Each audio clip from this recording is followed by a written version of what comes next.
ვეფხისტყაოსანი, ავტორი შოთა რუსთაველი, ამბავი როსტევან არაბთან მეფისა, ნაწილი მესამე. უკუგდეს და თაყვანისცეს მეფე მან და მისთა სპათა, დაროცეს და მეფე დასვეს ქება უთხრეს ხვაგნით სხვათა, ბუქსახკრეზე წინწინალი დაატკბოვდეს მათთა ხმათა, ქალი ტირსაც რემს სააბქვრევს ხრის ყორნისა ბოლოფთათა, მამისა ტახტსა საჯდომად თავი არ ეღირსებოდა, ამად ტირსბაღი ვარდისაც რემლით აივსებოდა, მეფეს წვრთის მამა ყოველი სისაგანი თავსებოდა, ამისად ქვენამდის დამწველი ცეცხლი არ დამევსებოდა,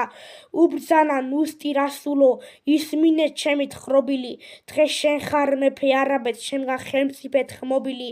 აქად განესე სამეფო, შენია მართლმონდობილი, ხალმსა ბძნად საქმისა იყავ წყნარი და ცნობილი,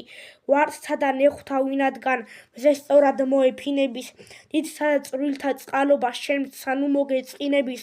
უხი ახსნილსა დააბამს, იგი თვითების ვინების, უხვად გასცემდის ღვათაცა შესდის და გაედინების, მეფეთა შიგან სიუხვე, ვითედემს ალვარგულია, უხსა მორჩილობს ყოველი იგით სავინო რგულია, სმაჭამა დიდად შესარგი დებარა სავარგულია, რასაც გასცემ შენია, რაც არა დაკარგულია,